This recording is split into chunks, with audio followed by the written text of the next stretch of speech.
siempre con una introducción, indicando que hablamos de anemia cuando existe una reducción en la masa de eritrocitos en la sangre o una reducción en la concentración de hemoglobina en la sangre periférica, siempre tomando en cuenta los límites normales, tomando en cuenta la edad y el sexo del paciente. Pero lo que más interesa, más que la masa de eritrocitos, lo que más importa es la concentración de hemoglobina en relación con la unidad del volumen sanguíneo. Sabemos que la cantidad de hemoglobina en la sangre circulante es de vital relevancia, muy importante, ya que se requiere la hemoglobina para el transporte del oxígeno desde los pulmones que van distribuyendo a los diferentes tejidos. Por consiguiente, una cantidad menor de hemoglobina circulante va a determinar que esa capacidad de transporte de oxígeno por los tejidos disminuya y por consiguiente eso va a ocasionar un mal funcionamiento de algunos órganos, sobre todo el corazón, el cerebro y los músculos. Y todo esto conlleva a lo que nosotros llamamos manifestaciones clínicas de la anemia. Entonces, no solo se refiere a una reducción de la masa de eritrocitos. A veces los eritrocitos pueden estar cerca de los valores normales. Lo que más interesa es la concentración de la hemoglobina en la sangre periférica, ¿ya? Porque ella es la que transporta oxígeno desde los pulmones a los tejidos.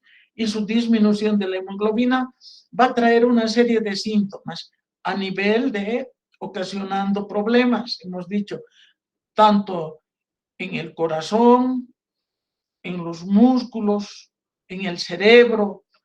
Y los síntomas, ustedes saben, las personas que presentan anemia se caracterizan por problemas a nivel del sistema nervioso y del sistema cardiovascular. Incluyen desmayos, irritabilidad, fatiga, no se pueden concentrar, hay dolor de cabeza, taquicardia, palpitaciones, angina. Entonces, la gravedad de estos síntomas depende también del grado de anemia que presente el paciente. A veces tiene anemia, pero todavía no es una anemia tan aguda, una anemia tan pronunciada, que está pasando el paciente de manera asintomática, porque por el momento están regulando los mecanismos compensatorios. Si está funcionando bien el pulmón, entonces no se dan todavía los síntomas, ¿no? Bien, cuando presentan estos síntomas, el médico va a pedir inmediatamente, aparte de los estudios de laboratorio, va a hacer un examen físico para detectar todas estas situaciones que acabo de mencionar, ¿no? Y por otra parte, va a repasar el médico, va a repasar la historia clínica, la historia del paciente, para analizar qué hábitos alimentarios tiene, cómo se alimenta, qué consumo de medicamentos realiza en ese momento. Y otra cosa muy importante, queridos estudiantes, en su historia familiar, en la historia clínica del paciente, es pues la identificación de la historia familiar, porque hay patologías hereditarias, ¿no? Ustedes saben, la talasemia, la deficiencia de la glucosa 6-fosfato deshidrogenasa, la esferocitosis hereditaria, ocasionan también las anemias. Entonces el médico no se va a conformar con hacer una revisión física del paciente, ver cómo encuentra, si el paciente revisando cabellos secos, piel pálida, escleras pálidas, palpitaciones, y bueno, él va a declarar que tiene cierta fatiga, debilidad, anorexia. Aparte de eso, tiene que pedir un apoyo de laboratorio y eso es muy importante. Voy a decir los valores de laboratorio, pero para cada tipo de anemia, para no confundirles de una manera ordenada. Y las causas que ocasionan principales la anemia, vamos a indicar. Puede ser generalmente por un accidente, ¿no? que ocurra pérdidas excesivas de sangre. Es una anemia aguda por un accidente o una anemia por una hemorrágica de tipo aguda o crónica, ¿no? Por pérdidas excesivas de sangre. Otra causa es por una destrucción excesiva de los eritrocitos. Y eso se debe a la deficiencia de la enzima glucosa 6-fosfato deshidrogenasa. A veces existen algunos agentes químicos o medicamentos que ocasionan hemólisis de los glóbulos rojos o por el desarrollo de anticuerpos contra los eritrocitos. Otra de las causas es el déficit en la producción de eritrocitos.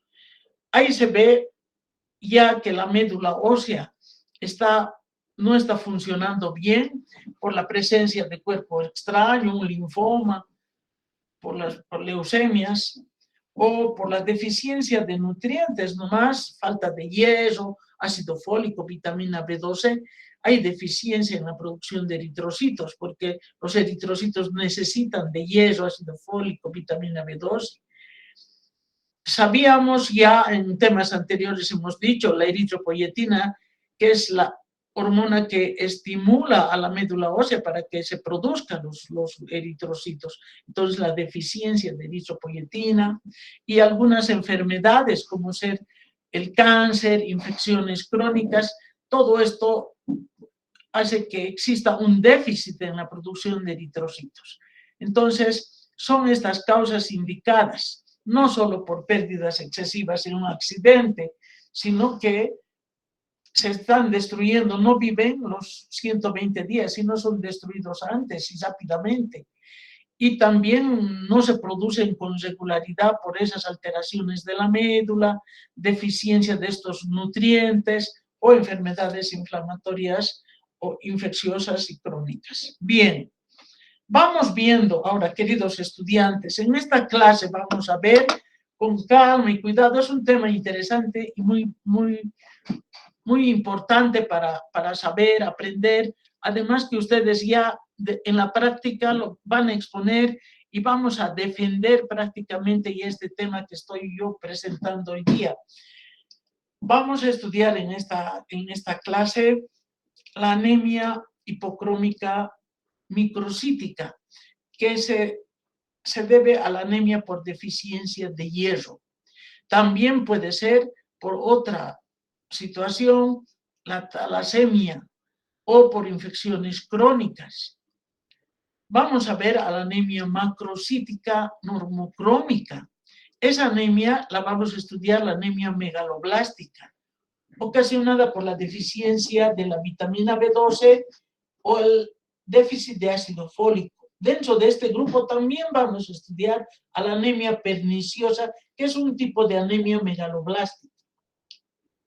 Vamos a ver también algunas anemias hemolíticas que pueden ser de tipo normocíticas, normocrómicas, secundarias hemorragias agudas o por causa de algún medicamento. Entonces, vamos a ir paso por paso indicando cada una de ellas y sus características. Empezaremos entonces con la anemia por deficiencia de hierro.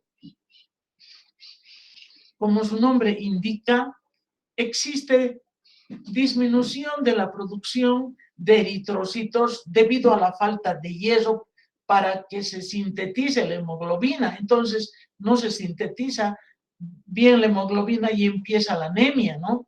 Que es tan importante el hierro para la hemoglobina. Entonces, disminución de la producción de eritrocitos por la falta de hierro para la síntesis de hemoglobina.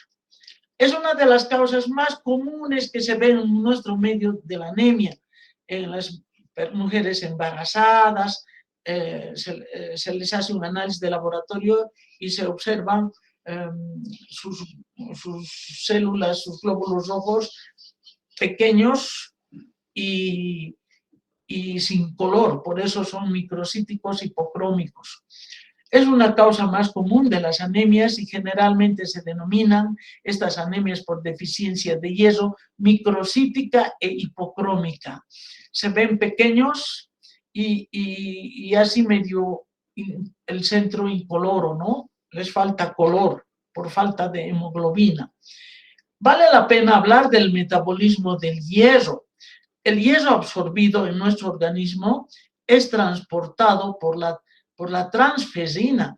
Por una parte lleva a los tejidos para la mioglobina, para las enzimas, al citocromo P450. También se distribuye hierro a las células rojas, a la hemoglobina.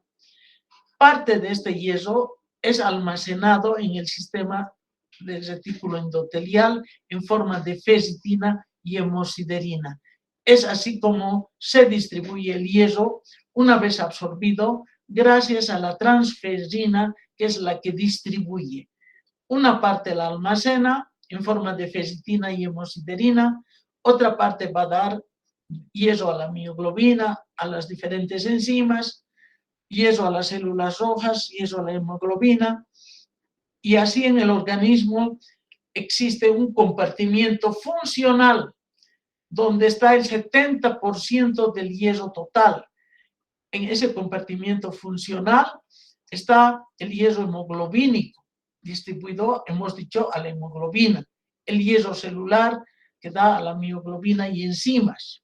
Hay otro compartimiento en menor porcentaje con un 29,8% de hierro total, que es en el sistema retículo endotelial del hígado y médula ósea, donde se almacena, por eso se llama compartimiento de reserva. Casi alcanza un 30%, pero no llega a un 30%, porque el 0,1 constituye el hierro de transporte. Entonces, tenemos un hierro funcional, que es el mayor porcentaje, 70%, otra pequeña parte, un 29,8% para su reserva, que se almacena en forma de ferritina y hemosiderina. Y finalmente tenemos el hierro de transporte, que constituye el 0,1%, que es la transferrina, una proteína de transporte que está saturada en un 30%. Entonces hemos indicado 3 compartimientos donde se distribuye el hierro. Uno es el funcional, otro es el de reserva y otro es el de transporte. Tenemos que mencionar cuánto de hierro se necesita diariamente. Los niños al nacer de 0 a 4 meses necesitan 0,5 miligramos de hierro. Niños ya de 5 a 12 meses, 1 miligramo de hierro. Ya preescolares a escolares, igual, 1 miligramo de hierro. Adolescentes varones, algo más, 1,8 miligramos de hierro elemental. Adolescentes mujeres, 2,4 miligramos de hierro. Mujeres en menstruación, mucho más, 2,8 miligramos de hierro elemental. Adultos varones, solo se necesita 1 miligramo de hierro. Mujeres postmenopáusicas también 1 miligramo de hierro. Pero en el embarazo sí o sí se necesita de 3 a 4 miligramos de hierro diarios. Entonces son requerimientos diarios de hierro. Hablando de niños de 0 a 4 meses, hasta el año es 1 miligramo ya necesitan, edad escolar siguen con su 1 miligramo, varones un poquito más, de 1,8, mujeres algo más, 2,4, en etapa de menstruación 2,8, ya varones adultos solo 1, en mujeres postmenopáusicas solo 1 miligramo de hierro y sí mucho más en el embarazo, de 3 a 4 miligramos de hierro. Factores asociados con la absorción de hierro. Es bien importante, yo tomo esto en el primer parcial, tomo en la práctica, pregunto y ustedes tienen que estar atentos y entendiendo. Hay ciertas situaciones que ayudan a absorber el yeso. El yeso es bien absorbido cuando está al estado fesoso. Por eso vamos a indicar forma iónica en estado fesoso. Favorecen su absorción. ¿Y quién favorece los ácidos? El jugo de naranja, el ácido ascórbico, convierte al yeso fésico a su forma fesosa. También los ácidos en el organismo, la secreción gástrica, el ácido clorhídrico, promueve la liberación del yeso de los alimentos y lo convierte a su forma fesosa para ser mejor absorbida. También ayudan a absorber las sustancias de bajo peso molecular, como azúcares, aminoácidos y succinatos. Cuando hay deficiencia de yeso en la etapa del embarazo y en la eritropoiesis, está aumentado también la capacidad de absorción de yeso. Son situaciones clínicas. En las hemorragias, en los accidentes, ya entonces se favorece la absorción por la deficiencia ya de yeso en la etapa del embarazo y en la eritropoiesis cuando se están formando los glóbulos rojos. Estos son las situaciones donde se favorece la absorción de yeso, pero hay también situaciones donde se disminuye la absorción de yeso. Las secreciones pancreáticas alcalinas convierten al yeso en formas fésicas insolubles. No están en forma fesosa, por eso están en forma fésica, pero insolubles, no pueden ser absorbidas. Los antiácidos tienen igual acción, lo vuelven a formas fésicas insolubles que no permiten su absorción. Situaciones clínicas, a diferencia del anterior, diarrea crónica, o cuando los depósitos están normales, o cuando disminuye la eritropoiesis, se disminuye la absorción de yeso. Muy bien, factores asociados con la deficiencia de yeso. Sabemos, ya no estamos diciendo con la absorción, ya no estamos hablando de la absorción. He dicho, ¿qué factores favorecen la absorción? Los ácidos, tanto de los jugos, el ácido ascórbico, la secreción gástrica del estómago, las sustancias de bajo peso molecular, sobre todo azúcares, aminoácidos, succinatos, y en el embarazo, en la etapa de eritropoiesis o cuando hay deficiencia de yeso. Pero también puede disminuir la absorción de yeso en estas otras situaciones, ¿no? Secreciones pancreáticas alcalinas convierten al yeso en su forma física insoluble. Cuando uno toma mucho antiácido, no permite la absorción de yeso. Y hay algunas situaciones donde la diarrea crónica o disminución de la eritropoiesis o cuando los depósitos de yeso están normales, calma la absorción de yeso. Bien, ahora vamos a ver por qué hay deficiencia de yeso, por qué ocurre esta deficiencia de yeso. La dieta, esta dieta que últimamente todo el mundo quiere hacer, estar delgada y no se alimenta bien, entonces puede terminar con todos esos síntomas que después se complica el corazón y después vienen muchas más complicaciones.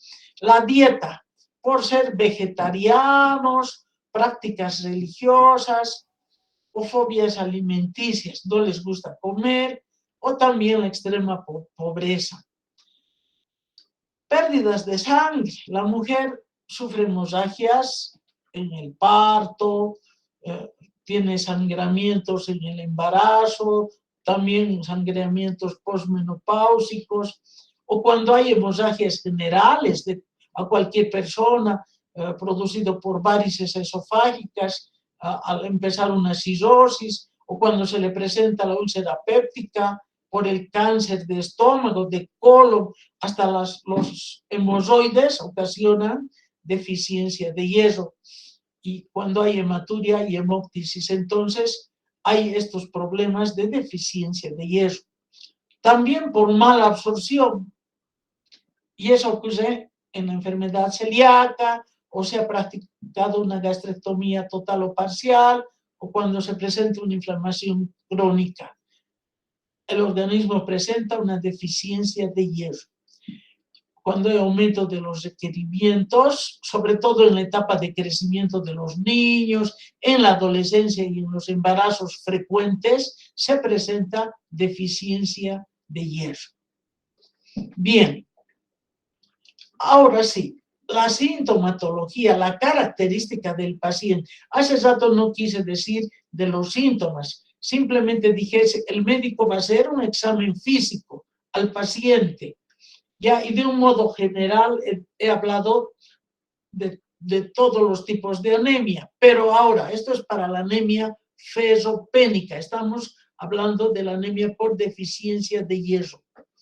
El paciente se siente cansado, desganado, somnoliento, con falta de vigor, piel pálida, cabello seco, uñas quebradizas, boca atrofia de las papilas, eritema de la lengua, las escleras pálidas en los ojos, las uñas cóncavas, delgadas, quebradizas, y el sistema cardiovascular, ligera cardiomegalia y ligera taquicardia.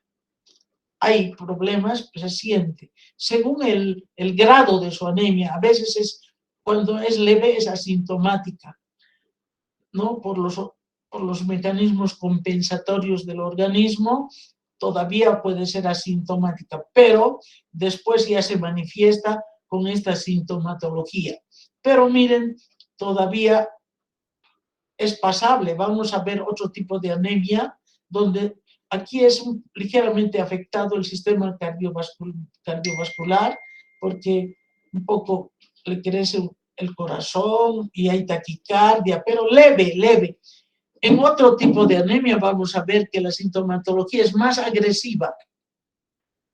Entonces se hacen exámenes de laboratorio, después de haber hecho un examen físico a esta pacientita que se queja de dolor de cabeza, de taquicardia, desgano o falta de vigor y tanta cosa, le pide análisis hematológico, donde da como resultado hematocrito disminuido, hemoglobina baja de 5 a 10 gramos por ciento, concentración de hemoglobina corpuscular media disminuida, volumen corpuscular medio disminuido, depósitos de hierro en la médula depletados, hierro sérico disminuido, ferritina sérica disminuida. Por eso el médico se dice que es por deficiencia de hierro. Se está dando cuenta gracias a un análisis hematológico de laboratorio.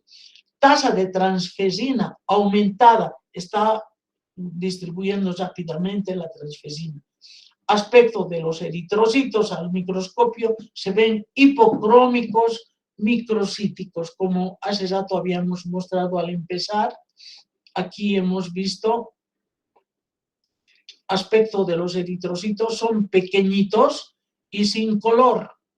Entonces, ese es el típico anuncio de una anemia por deficiencia de hierro. Además, lo ha confirmado viendo el hierro sérico disminuido y el mayor índice que nos da una pauta de que es una anemia ferropénica es la ferritina sérica, que está disminuida.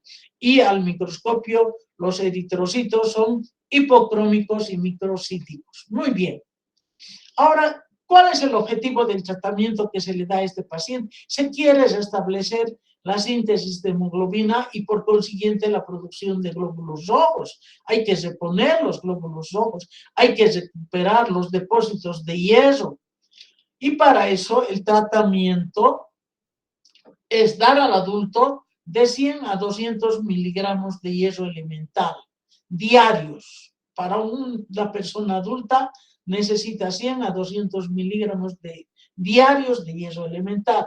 Si son niñitos de 6 a 2 años, solo hay que dar 6 miligramos por kilogramo día de hierro elemental en 3 a 4 dosis divididas, cada día, pero dividiendo en 3 dosis, ¿ya? Solo 6 miligramos por kilogramo de peso cada día, divididos en 3 o 4 dosis. Si son más grandecitos, ya de 2 a 12 años, ya se les da solo 3 miligramos por kilogramo peso día, también divididos en 3 a 4 dosis. Entonces, ese es el tratamiento de los pacientes. Si son adultos, hay que darles de 100 a 200. Si son niñitos de meses hasta sus 2 años, 6 miligramos por kilogramo peso diario. Si son más grandecitos y a los niños de 2 a 12 años, la mitad de estos 6, 3 miligramos por kilogramo de peso día, ya divididos siempre en 3 a 4 dosis. Es importante saber en el tratamiento que las sales de hierro, queridos estudiantes, entregan diferentes cantidades de hierro elemental. Miren ustedes, todas estas sales pesadas son 100 miligramos de fumarato, 100 miligramos de gluconato ferroso, 100 miligramos de sulfato ferroso. Pesan lo mismo, ¿no es cierto? Pero cada uno de ellos entregan cantidades diferentes de hierro elemental. Así el fumarato ferroso, 100 miligramos, entrega 32 miligramos de hierro elemental. El gluconato ferroso, 100 miligramos, solo 12 miligramos de hierro elemental. Y el sulfato ferroso, los 100 miligramos, entrega 20 miligramos de hierro elemental. Entonces, las sales de hierro, pese a que pesan lo mismo, pero entregan cantidades diferentes de hierro elemental. ¿Qué tiempo se da el tratamiento? No cuando se ha recuperado la anemia, se suspende el tratamiento. Todavía tiene que darse 2 a 3 meses después de haber corregido la anemia. Hay que seguirles dando. ¿Por qué? Para llenar los depósitos que estaban vacíos. Entonces, el tiempo de tratamiento es de 2 a 3 meses después de haber corregido la anemia, con el fin de restablecer los depósitos. Muy bien, profilaxis. ¿Cómo vamos a cuidar en el embarazo? En el segundo trimestre. El tratamiento de profilaxis con hierro se inicia a partir del segundo trimestre. Ya, en el embarazo ya hay que tratar con sulfato ferroso a las embarazadas a partir del segundo trimestre. Porque si no se suplementa hierro, puede ocasionar un balance negativo. La dosis profiláctica en el embarazo. Estas cosas son importantes, hay que estudiarlas y recordarlas. ¿Cuándo hay que empezar en el embarazo? A partir del segundo trimestre. ¿Cuánto hay que darles? Es como profilaxis para que no desencadenen la anemia fosopénica. De 50 a 100 miligramos de hierro elemental. De 50 a 100 miligramos de hierro elemental. También a los lactantes, ya sea alimentados con leche materna o con fórmula, se pueden dar alimentos ricos en hierro recién a los 4 o 6 meses, porque están tomando la leche materna o están tomando fórmula, pero son lactantes normales que se les puede enriquecer desde los 6 meses. Pero si son esos recién nacidos flaquitos, con bajo peso al nacer, a estos sí se les da suplemento de hierro en gotitas, líquidos. El ferrum se llama y se da a partir ya de los 3 meses porque son recién nacidos con bajo peso. Se da suplemento de hierro en gotas que son líquido y a partir de los 3 meses. ¿Ya? Esa es la profilaxis. Entonces les he dado objetivos del tratamiento, el tratamiento y ahora les he indicado su profilaxis. A pacientes embarazadas, a lactantes y recién nacidos con bajo peso. Hay que tomar también algunas precauciones y saber con qué interacciona el hierro. El hierro a altas dosis puede producir irritación y diarrea. Cuando se da hierro por periodos largos, puede producir constipación y puede oscurecer las heces. Cuando se trata mucho tiempo con hierro, les viene constipación y oscurece las heces. Muy importante saber que si la tetraciclina disminuye la biodisponibilidad de preparados de hierro. Nunca hay que darlos juntos, porque disminuye la biodisponibilidad de los preparados de hierro. Tanto la tetraciclina como los antiácidos. Estos antiácidos que contienen carbonatos, trisilicatos de magnesio, disminuyen la biodisponibilidad de preparados de hierro. Entonces, no hay que darles con tetraciclina, con antiácidos, porque baja la biodisponibilidad del hierro. Para evitar estas interacciones, tanto con los alimentos, es importante, para que no interactúen con alimentos, hay que administrar los preparados de hierro 1 hora antes de los alimentos o 2 horas después, y así evitamos las interacciones con estos medicamentos y alimentos. Monitorización de la terapia. ¿Cómo hay que controlar el tratamiento? Las mediciones de la hemoglobina sérica y el recuento de reticulocitos nos van a dar cuenta que se ha recuperado la anemia, viendo los valores de la hemoglobina normales, que los recuentos de reticulocitos están en 1,5%, ya estamos viendo que se ha recuperado la anemia. Y la medición, les he dicho, la ferritina sérica, para nosotros es un índice importante. Por eso, mediciones de ferritina sérica y capacidad de unión del hierro a la transferrina nos van a indicar la recuperación de los depósitos.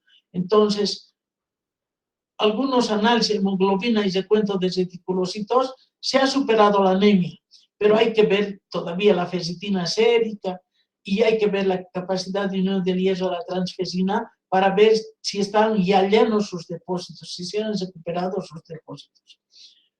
Bien, queridos estudiantes, miren, esa es la anemia fosopénica que la vamos a exponer, discutir, analizar en la práctica. Ustedes van a ir adelante y van a exponer anemias, y yo les voy a preguntar todo lo que les estoy dando ahora y más lo que ustedes investigan para su exposición. Ahora hablaremos de otro tipo de anemia, la megaloblástica. Esta anemia megaloblástica es un desorden causado porque se ha producido una alteración en la síntesis del DNA, ¿no? Porque se ven afectados los precursores hematopoyéticos, y las causas principales para la anemia megaloblástica es la deficiencia tanto de la vitamina B12 como el ácido fólico. Entonces, ocasionan una alteración en la síntesis del DNA. ¿Y por qué? Por las deficiencias de estas dos vitaminas tan importantes, que es la vitamina B12 y el ácido fólico. El ácido fólico y la vitamina B12 son necesarias para la síntesis de los nucleótidos de purinas y pirimidinas en el DNA. La sangre periférica, en este caso, va a presentar eritrocitos grandes, llamados macrocitos, y sus granulocitos son los neutrófilos multilobulados. Se van a ver hermosos, grandes, con hipersegmentados.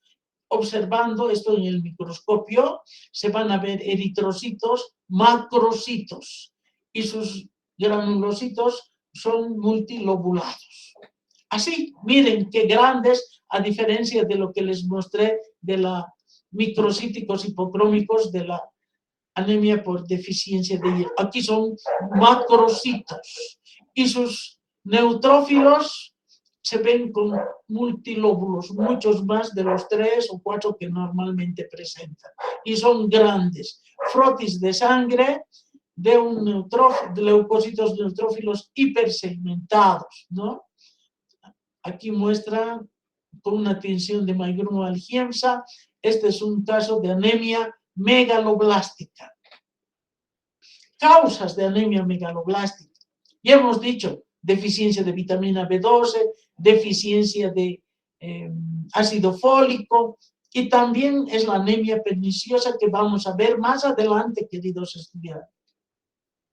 Deficiencia de la vitamina B12, la dieta, pues, vegetarianos estrictos, no quieren comer, no comen huevo, no comen leche, no comen pollo, no comen mariscos, y entonces están con una anemia terrible y complicando el corazón, complicando el sistema nervioso y a veces hasta irreversible.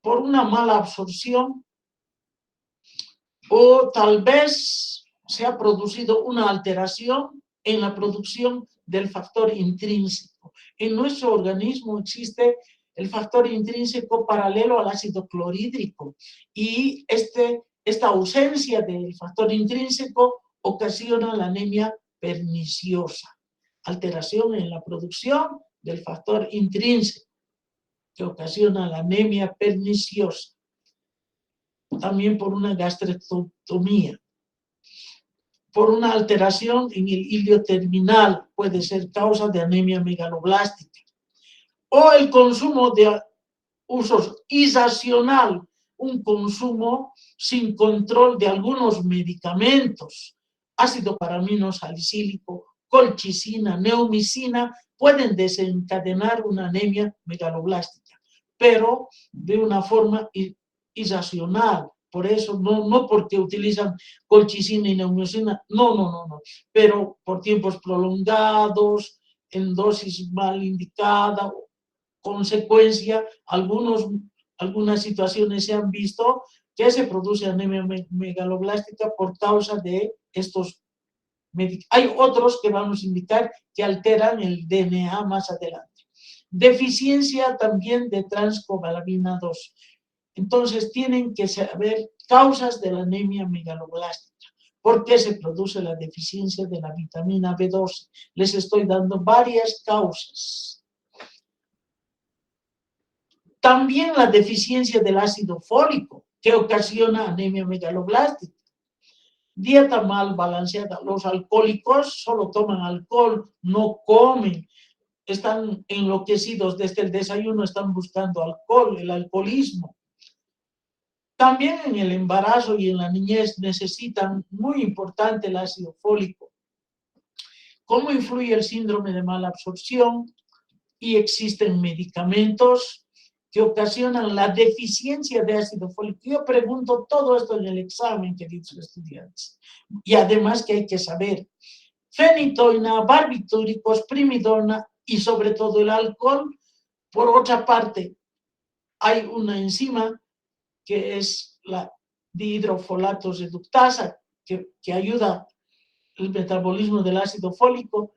Estos inhibidores de la dihidrofolato reductasa. ¿Quiénes inhiben a la dihidrofolato reductasa? El metotrexato, triamterene y el trimetoprim son los que inhiben a esta enzima y ocasionan la anemia megaloblástica por deficiencia de ácido fólico. Entonces vean que también, como en la vitamina B12, existe aquí también otros medicamentos que ocasionan deficiencia de ácido fólico. ¿Y quiénes inhiben a la dihidrofolato reductasa? El triamterene, trimetoprim y el metotrexato. Causas de la anemia megaloblástica. ¿Qué ocasiona la anemia? Son también algunos otros medicamentos que alteran el metabolismo del DNA. Esto nosotros dijimos deficiencia de ácido fólico, fenitoína, barbitúricos, primidona, alcohol sobre todo, y el triamterene, trimetoprim, metotrexato, que inhiben a la dihidrofolato reductasa. Pero también otra causa de esta anemia son los medicamentos que alteran al metabolismo del DNA, tanto a nivel de las purinas como a nivel de las pirimidinas. Antagonistas de purina, ¿qué medicamentos? 6-mercaptopurina, azatioprina. Antagonistas de pirimidina, 5-metilfluoracilo, citosina arabinosa. También los antivirales, aciclovir y sidobudina. Todos estos actúan alterando el metabolismo del DNA. Medicamentos que provocan anemia megaloblástica por alteración del metabolismo del DNA.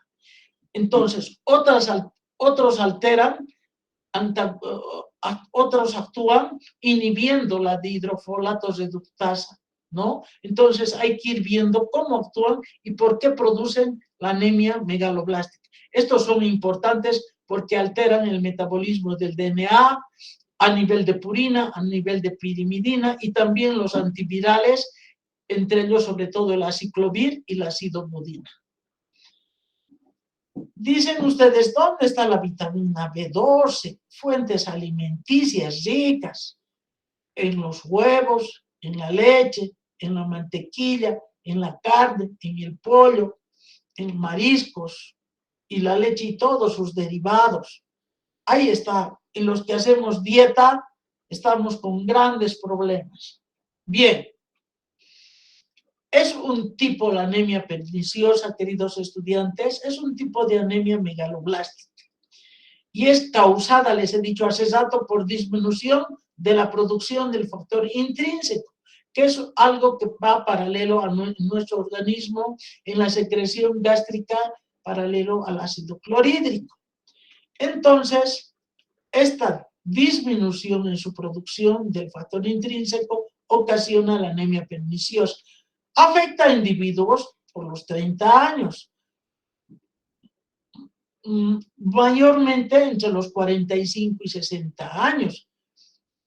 En los varones es más común y en las mujeres su prevalencia es más baja, pero la causa es disminución en la producción del factor intrínseco.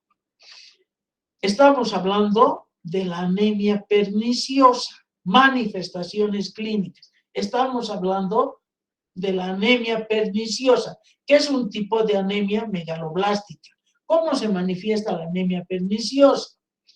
Palidez, leve ictericia de las escleras, anorexia, pérdida leve de peso, disnea, palpitación, vértigo. Es más severa, es más grave. Afecta al sistema nervioso, dificultad para caminar, coordinación de los movimientos, irritabilidad, alteraciones de la memoria, depresión, dificultades para orinar. A nivel de órganos da glositis atrófica e incluso degeneración en los nervios espinales y periféricos. Afecta al sistema nervioso periférico, afecta a la memoria, afecta al corazón, palpitaciones, disnea. O sea, es drástica esta anemia perniciosa, mucho más que la anemia por deficiencia de hierro. No se olviden. Y para eso se toma una muestra de sangre, se saca y se hace un análisis. ¿Dónde está el factor intrínseco? Las células parietales se localizan aquí en el estómago y hay una deficiencia de ese factor intrínseco que ocasiona anemia megaloblástica por ser una anemia perniciosa. Y se ven así sus eritrocitos, macrocitos y sus neutrófilos multilobulados. ¿Cómo son los exámenes de laboratorio en la anemia megaloblástica? Ya no es en la anemia fesopénica. Por eso es que yo tengo mucho para preguntar en la práctica. Si bien ahora no les voy a preguntar nada todavía, les voy a preguntar en el examen segundo parcial, pero en la práctica, conociéndolas, mirándoles a los ojos, les voy a ir preguntando cómo es el laboratorio en la anemia perniciosa, cómo está el hematocrito. No está, puede ser normal, a diferencia de la fesopénica que siempre está disminuida. Puede ser normal o disminuido. Los eritrocitos ya no son microcíticos, más bien son grandes, de tamaño aumentado. Su volumen corpuscular media ya está elevado, con hemoglobina corpuscular media elevada, concentración de hemoglobina corpuscular media normal. Estos leucocitos hipersegmentados de los polimorfonucleares se ven sus células con más de 3 lóbulos, hasta 5, han visto 6, leve neutropenia, las plaquetas están disminuidas. En la secreción gástrica hay aclorhidria. El volumen total de la secreción gástrica y el contenido enzimático está disminuido. Por eso más bien se encuentran anticuerpos antifactor intrínseco y células parietales. Esto nos da una pauta que se trata de una anemia megaloblástica, sobre todo si la secreción gástrica y su contenido está disminuido, es una anemia perniciosa. Tratamiento de esta anemia perniciosa: reposo en cama, porque es muy drástica, ¿no es cierto?, hasta que sus niveles de hemoglobina por lo menos alcancen a 7 gramos por decilitro. Se da una dieta liviana, fácil de digerir, tiene que tener proteínas, hierro, ácido ascórbico. A veces es necesario hacer transfusiones a estos pacientes que presentan disnea de reposo y a veces no responden bien cuando son tratados con vitamina B12, o en pacientes cuyos niveles de hemoglobina se encuentran muy bajos, ya necesitan transfusiones cuando los niveles están por 3-4 gramos de decilitro, ¿no? Entonces ya aquí hay que manejar con más cuidado. Tratamiento de la anemia perniciosa: existen diferentes regímenes posológicos. Importante también tomar en cuenta. Hay que administrar cianocobalamina intramuscular, 100 microgramos día durante 6 a 7 días, toda la semana. 100 microgramos de cianocobalamina. Después se continúa con los 100 microgramos día, pero ya día por medio, también hasta completar las 7 dosis. Ya no es cada día, es día por medio los 100 microgramos. Después se sigue dando 100 microgramos cada 3 a 4 días, por 2 a 3 semanas. La terapia de mantención es de 100 a 200 microgramos al mes.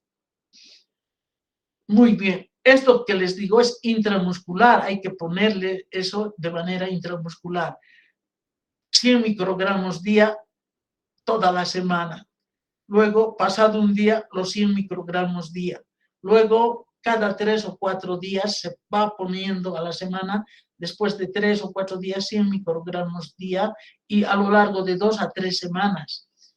Entonces, en la anemia perniciosa, cuando se ha hecho gastrectomía total o una resección extensa del ilio, la terapia dura toda la vida del paciente. Entonces, esto hay que administrarle todos los días, porque ya se ha hecho una cirugía drástica o le han sacado gran parte del ilio. Tratamiento de la deficiencia de la vitamina B12. ¿Cómo vamos a tratar la deficiencia de la vitamina B12? Se da suplementos dietarios utilizando cianocobalamina oral, 1 microgramo día. Ya, solo 1 microgramo día por vía oral. Y en individuos que tienen aumentados los requerimientos, aquí sí se utiliza cianocobalamina oral, pero 25 microgramos día, ¿no? No como en estos que es simplemente 1 microgramo al día, como un suplemento dietario. Pero en el embarazo, cuando están aumentados los requerimientos, hay que darles también oral, pero 25 microgramos día. Ahora, el ácido fólico. Se encuentra el ácido fólico en los alimentos, como ácido fólico libre o en forma también de poliglutamato. Las fuentes alimentarias: en los vegetales verdes, de hojas verdes, espárragos, espinacas, lechugas, ahí está el ácido fólico. También en el hígado, champiñones, ¿no?, en esos alimentos. Bien, el calor, cuando se los cose mucho la espinaca, espárragos, destruye un 50-90% del ácido fólico presente en estos alimentos, por lo que se debe evitar cocinarlos de manera excesiva, un poquito solo al vapor y listo. Ya se encuentra como reserva el ácido fólico en el hígado. Absorción y metabolismo. ¿Dónde se absorbe el ácido fólico? La absorción del ácido fólico se produce en el yeyuno proximal. Requiere para ser absorbido la presencia de folato reductasa. ¿Qué hace? Lo reduce, lo metila, formando N5-metiltetrahidrofolato para ser absorbido. Y en el plasma circula unido a la albúmina en forma de alfa-2 macroglobulina. Entonces, así es absorbido y metabolizado el ácido fólico. Se absorbe en el yeyuno proximal. Para que se metabolice necesita la folato reductasa, que va a reducir, lo va a metilar y se va a absorber. Tratamiento de la deficiencia de ácido fólico. Se prefiere la suplementación diaria. Si la absorción es normal, se utiliza de 50 a 100 microgramos día de ácido fólico. Pero si hay síndrome de mala absorción, la dosis aumenta a 250, 500 microgramos diario, porque hay síndrome de mala absorción. Con niveles de hemoglobina más bajos de 5 gramos decilitro, se requieren transfusiones hasta que la terapia con ácido fólico haya logrado aumentar la eritropoiesis. Para reponer los depósitos, se utiliza una dosis diaria de 1 a 2 miligramos día por 2 a 3 semanas. Estamos hablando del tratamiento con el ácido fólico. Para reponer los depósitos hay que dar una dosis diaria entre 1 a 2 miligramos día a lo largo de 2 a 3 semanas. Durante el embarazo se recomienda darles 300 microgramos día de ácido fólico, pero solo en la etapa del embarazo. Muy bien, hemos concluido la anemia megaloblástica, que está caracterizada por ser macrocítica normocrómica. Ahora hablaremos de las anemias hemolíticas. Existe un gran número de anemias hemolíticas, pero vamos a ir indicando algunas. ¿Por qué se produce la anemia hemolítica? El glóbulo rojo es prematuramente destruido por causa de una lisis que se produce, puede ser extravascular o intravascular. Existe una amplia categoría de anemias hemolíticas que se clasifican, yo voy a indicar algunas por el desorden inherente al glóbulo rojo. Generalmente estas son las hereditarias, ¿no? Hemoglobinopatías por alteración de las enzimas que vamos a estudiar o a nivel de membrana. Son desórdenes inherentes del glóbulo rojo. A nivel de membrana, a nivel de las enzimas o de la hemoglobina. Otra hemólisis se clasifica que son las anemias hemolíticas adquiridas, debidas a factor extrínseco, a factores que influyen. Estas hemos dicho que son a veces genéticamente, ¿no? Las hereditarias, ¿no? Esas son las intravasculares, pero otras son por factores extrínsecos, ¿no? Por agentes infecciosos, por situaciones traumáticas, microangiopáticas, por situaciones inmunológicas y por los medicamentos o sustancias químicas, ¿no? Son los factores extrínsecos. Existe el uso de, vamos a ver más adelante, qué medicamentos sobre todo pueden desencadenar estas anemias hemolíticas. Entonces estamos indicando algunas de tipo intravascular y otras de tipo extravascular. Anemia hemolítica por deficiencia enzimática. Como su nombre lo indica, es por la deficiencia de la enzima glucosa 6-fosfato deshidrogenasa. Ustedes que han estudiado el ciclo de las pentosas, esta permite la generación de este agente reductor NADPH, que protege al glóbulo rojo. Y cuando no hay esta enzima, produce una disminución de este agente reductor, por consiguiente produce la disminución de la capacidad de producción de las células hoja frente a sustancias oxidantes y por eso se destruyen, se lisan, se hemolizan.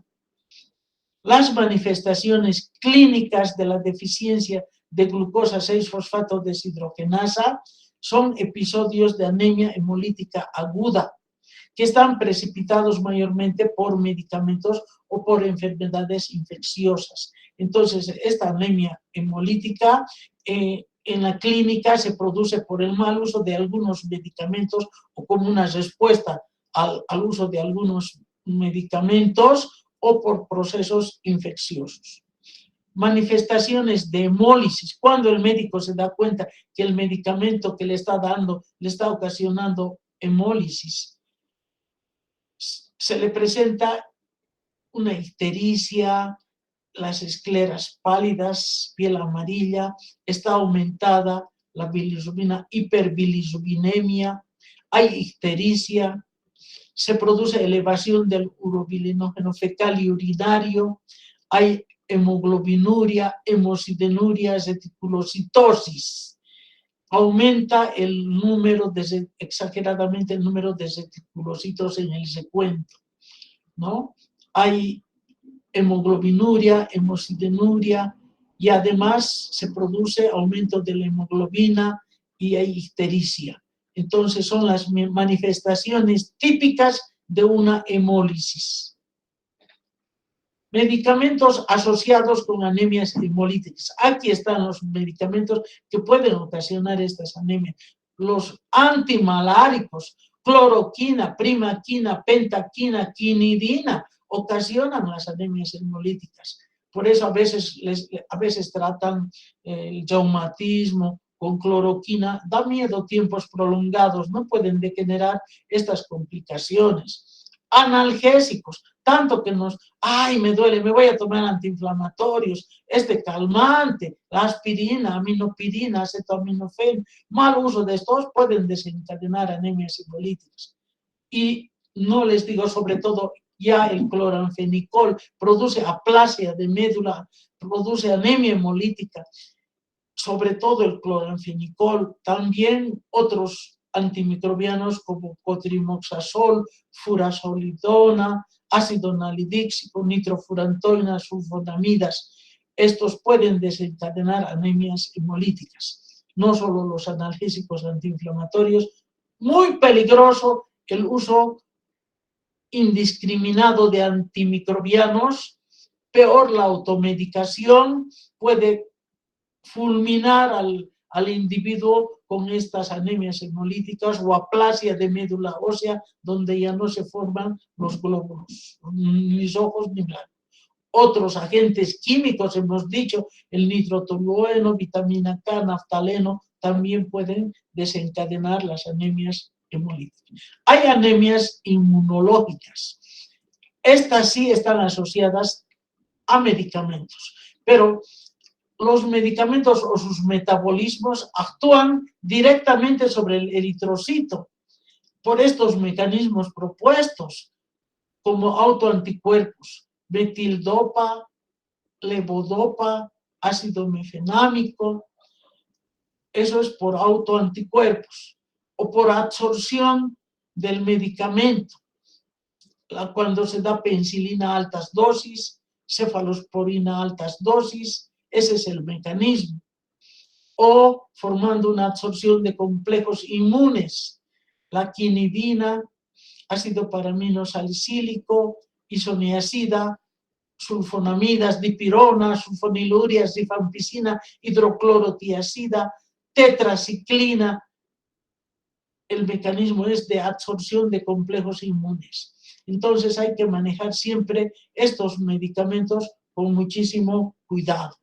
Miren qué interesante este tema, qué interesante y cuidadoso debemos ser nosotros como farmacéuticos en el manejo y seguimiento de estos medicamentos. El médico prescribe, sabrá cuánto va a dar, hasta cuándo les va a dar, cómo les va a dar. Nosotros solo hacemos seguimiento, asesoramos o decimos al médico, le está pasando algo, cámbiele, está produciendo una hemólisis este medicamento, hay sangre en la orina, hay ictericia en los ojos, la bilirrubina está elevada, es porque le está ocasionando, este medicamento que le está dando, le está ocasionando una hemólisis de sus glóbulos rojos.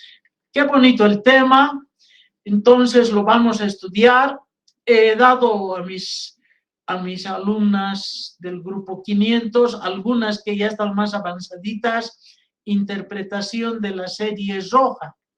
¿Por qué les he dado? Porque quiero que ahí calculemos el volumen corpuscular medio, la hemoglobina corpuscular media, para ver qué tipo de anemia le está pasando cuando tiene bajo los glóbulos rojos, cuando tiene baja la hemoglobina y bajo el hematocrito. Ya podemos identificar si es hipocrómica microcítica, si es macrocítica normocrómica o con una reticulocitosis sospecha de anemia hemolítica. Entonces ya vamos a empezar a hablar un poco, ya a estudiar la parte clínica, que es lo que enaltece nuestra profesión y nos pone al nivel del equipo de salud. Van a estudiar con cariño porque esto les va a servir en su vida profesional, a lo largo de toda su vida profesional, para tratar al paciente, para hablar el mismo lenguaje con los médicos y para entender en su entorno, en su vida cotidiana de familia o amigos, o aconsejar algo porque sabemos algo más que ellos. Ya, queridos estudiantes, les felicito a los que vienen a clases y van a dar siempre buenos exámenes. Yo veo acá, siempre están los de siempre, me alegra, bienvenidos, la clase ha concluido. Está bien, nos vemos, Alejandro, Elizabeth, María René, Natalia, Giselle, Grace, Danitza, muy bien, Natalie. Nos vemos la próxima clase y en las prácticas